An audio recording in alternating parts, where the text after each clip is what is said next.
फौज में जो जवान जाते हैं वो खेतिहर फैमिली से जाते हैं। आने के बाद तो कुछ तो करना ही था, तो यही सोचा खेती किया जाए। मेरे को इस बार डिस्ट्रिक्ट लखीमपुर खीरी में नेचुरल फार्मिंग पे फर्स्ट पोजीशन मिला है।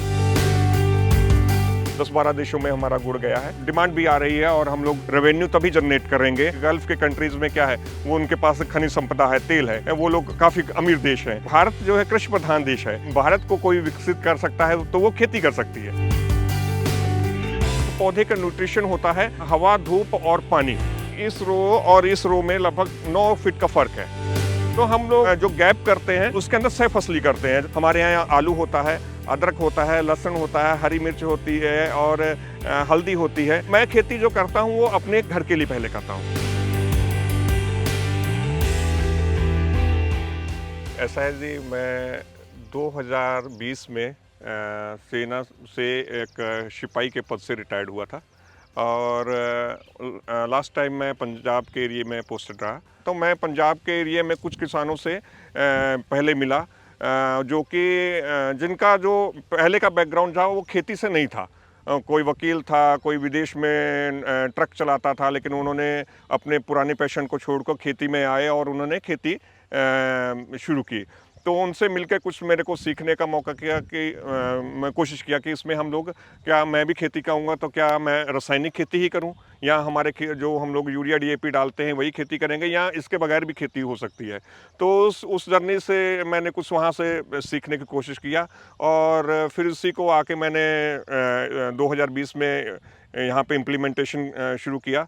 हालांकि शुरुआती दौर में काफ़ी दिक्कतें आई, लेकिन इस बार मेरे को 6 साल हो गए हैं और अभी हम प्रॉफिट में हैं। रासायनिक खेती से ज़्यादा मैं कह सकता हूँ प्रॉफिट में हैं इसमें। हम लोग 9 फीट की गैप करते हैं, है ना। और अगर अगर दूसरे रासायनिक खेती को किसान से कहेंगे वो 9 फीट गैप करेगा तो उसमें प्रोडक्शन कम होगी, है ना। हालांकि इसमें हम लोगों को लग रहा है कि प्रोडक्शन लगभग रासायनिक खेती के इक्वल ही हो रही है। तो जब हम 9 फीट का गैप छोड़ते हैं तो उसके अंदर जो बेसिक एक पौधे का न्यूट्रिशन होता है वो हवा, धूप और पानी, ये बेसिक न्यूट्रिशन है। तो हम लोग जो गैप करते हैं और उसके अंदर सह फसली करते हैं। जैसे कि आप ये बेड देख रहे हैं, बेड के ऊपर हमने अभी इसके अंदर हल्दी की सोइंग कर दी है, हल्दी बुआई कर दी है। और हल्दी जो है वो धूप थोड़ा कम चाहिए होती है।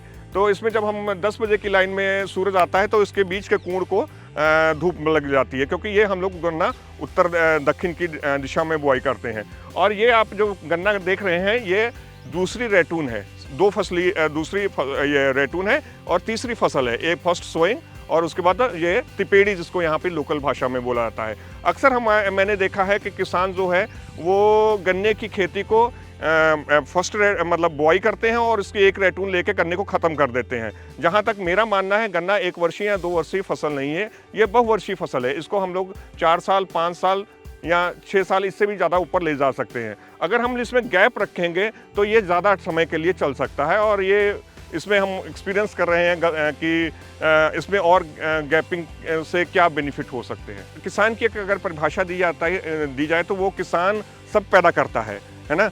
हमारे जैसे यहाँ की मिट्टी है, यहाँ की मिट्टी बहुत अच्छी है, हर फसल के लिए बहुत सूटेबल है। हमारे यहाँ आलू होता है, अदरक होता है, लहसुन होता है, हरी मिर्च होती है और हल्दी होती है।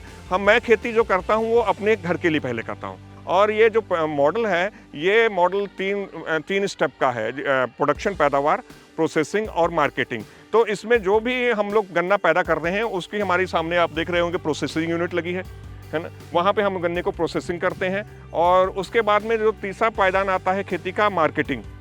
और उसको हम लोग गुड़ और शक्कर जो बनाते हैं उसको मार्केटिंग भी खुद ही करते हैं।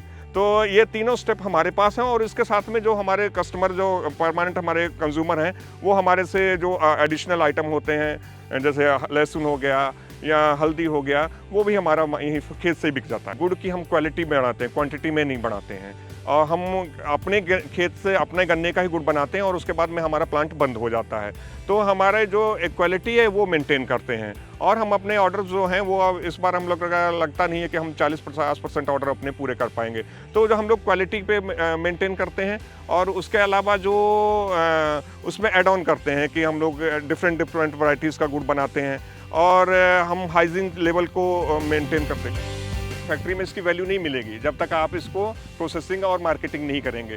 तो हम अभी जैसे हम लोग टेस्ट अच्छा फ्लेवर किसी को देते हैं तो वो कई देशों में जैसे कोई आ गया, किसी का रिलेटिव आ गया, कोई आ गया, तो वो लोग यहाँ से गुड़ हमारा कई लगभग 10-12 देशों में हमारा गुड़ गया है और डिमांड भी आ रही है और हम लोग अभी हमारी बात हो रही है कि हम एक्सपोर्ट पे बात करें कि हमारा माल बाहर जाए और हम लोग रेवेन्यू तभी जनरेट करेंगे जब हमारे को ये हमारा प्रोडक्ट जो है विदेशों में जाए और हमारे को वहाँ से रेवेन्यू जनरेट हो।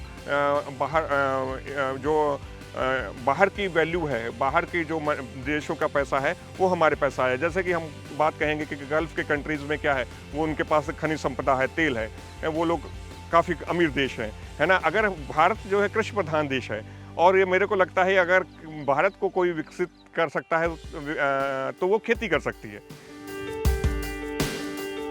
सर अभी आप बता रहे थे थोड़ी देर पहले कि आपकी मल्चिंग जो है वो बहुत अलग तरीके से करते हैं। जनरली लोग मल्चिंग शीट बिछाते हैं या उसके ऊपर हमने देखा कि कई बार वो पैरा बिछा देते हैं जो है उसे मल्चिंग की तरह से इस्तेमाल करते हैं, लेकिन आपने ये गन्ने के इसको जो है मल्चिंग शीट की तरह इस्तेमाल किया हुआ है। इसकी क्या वजह है? देखिए ये इसमें क्या रहस्य ऐसा है कि ये आपको लगता है कि कैसे फायदेमंद है? देखिए इसके अंदर हमने हल्दी जो है वो बुआई करके उसके ऊपर मल्चिंग किया।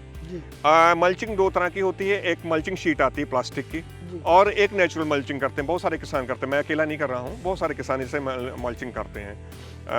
देखिए इसके अंदर ये जो चीज़ है ये है गन्ने की पत्ती, है ना। जैसे ये गन्ना ग्रोथ करेगा बड़ा, ये पत्ती सूखनी शुरू हो जाएगी, ये वाली पत्ती सूख जाएगी। जब गन्ना बड़ा होगा ये सारी पत्तियां सूखेंगी और ऊपर को ये ग्रोथ करता रहेगा। जब हम गन्ने को छीलते हैं, काटते हैं, तो उसको सफाई होती है गन्ने की, तो ये अपर पार्ट काट के जानवर के लिए चला जाता है खाने के लिए और नीचे की जो है ये पत्ती बच जाती है। ये जो चीज़ है ये गन्ने की पत्ती है, तो इस पत्ती को हम रख लेते हैं। अब जैसे ही गन्ना ये हमने हल्दी बुआई किया, इसके ऊपर मल्चिंग कर दिया इसको, है ना। और इससे 3-4 फायदे होंगे। एक तो इसके अंदर डायरेक्ट सनलाइट नहीं मिलेगी, तो इसके अंदर जो माइक्रोन्यूट्रेंट हैं वो हमारे मेंटेन होंगे। दूसरा, इसके अंदर घास नहीं होगी, वीड्स की जो प्रॉब्लम मैंने बताया आती है, बहुत सारी प्रॉब्लम आती है, लेकिन इसके अंदर मल्चिंग के ऊपर वीड्स नहीं होंगे। तीसरा है इसके अंदर मॉइस्चर मेंटेन होगा, नमी मेंटेन होगी। तो और ये जब धीरे धीरे ये डिकम्पोज होगा तो ये फर्टिलाइजर बनेगा।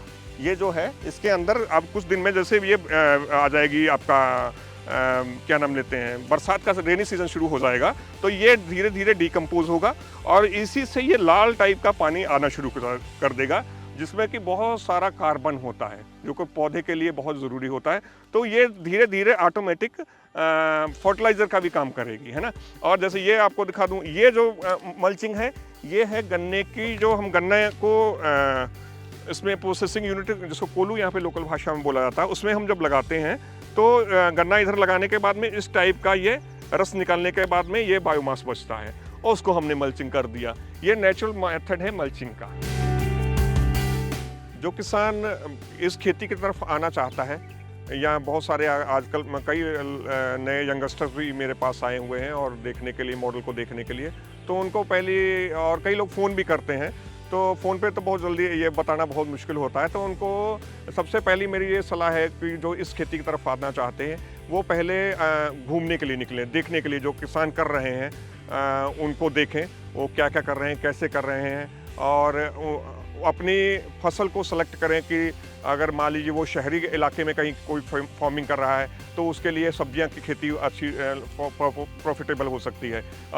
हम यहाँ पे अगर मान लीजिए सब्जी की खेती करेंगे तो वहाँ मार्केटिंग नहीं हो पाएगी क्योंकि उसका बायर नहीं है ना। अगर गन्ने की खेती करता है तो भी हो सकता है वहाँ पे लखनऊ में बिक जाए, कोई बड़ी बात नहीं है, लेकिन हमें एरियाज वाइज चूज़ करना चाहिए कि हमें किस फसल को सेलेक्ट करना है। और उसके अलावा जो भी फार्मर्स करना चाहते हैं वो पहले आएँ, घूमें, देखें, फार्मर्स को विजिट करें, 5-10 फार्मों को देखें और फिर उसको इम्प्लीमेंटेशन खेत में शुरू कर रहे हैं और कम से कम रकबे में करें। ऐसा होता है कि बहुत सारे किसान को मैं जानता है जिन्होंने स्टार्ट किया और फिर इसको बंद कर दिया। उसका रीज़न था क्योंकि इसमें काफ़ी पहले तो लॉस में भी जा सकता है किसान, और जाता है, क्योंकि मैं भी पहले काफ़ी लॉस में गया, लेकिन धीरे धीरे उसकी रिकवरी हो गई है। तो पहले तो फार्म विजिट करें, फिर उसके बाद में खेत को लेज़र लेवलिंग कराएं। लेज़र लेवलिंग करने के बाद में आप बफर जोन बनाइए। बफर जोन बनाने के बाद में अगर आपकी खेत में बहुत ज़्यादा धान वगैरह की फसल हुई है या रोटावेटर आपने बहुत लगाया है, तो एक सब सॉइलर होता है, सब सॉइलर चलाया है। और फिर उसके बाद में आप गोबर की खाद डाल पाएँ, जितनी डालना है डाल सकते हैं। एक एकड़ की कम से कम मैं 5 ट्राली रिकमेंड करूँगा। और उसको मई जून के खेत टाइम में खूब अच्छे से जुताई करें। जुताई करने के बाद में क्योंकि उसमें जो घास फूस है वो सूख जाए, फिर उसके बाद में अपनी आप प्लानिंग करें कि आपने किस फसल पे काम करना है। और उसके अलावा जो भी किसान करे वो प्रोडक्शन, प्रोसेसिंग और मार्केटिंग, तीनों पे जब तक काम नहीं करेगा तब तक ये प्रॉफिटेबल नहीं है। कुछ हम सौंठ अजवाइन का गुड़ बनाते हैं, हल्दी वाला गुड़ बनाते हैं और सादा गुड़ भी बनाते हैं। तो हमें मार्केट की कोई अभी पहले मार्केट की समस्या आती है। ऐसा नहीं है कि हम कह दें कि पहले साल से आता है, पहले साल 1 साल 2 साल मार्केट की प्रॉब्लम आती है। जब आप यूनिक टेस्ट देते हैं, अच्छा खाने को देते हैं, आपका साफ़ सफाई आपका कंज्यूमर आके देखता है, तो आपको कोई मार्केट की समस्या नहीं। आप अपना जितने ऑर्डर होते हैं वो भी नहीं पूरे कर सकते।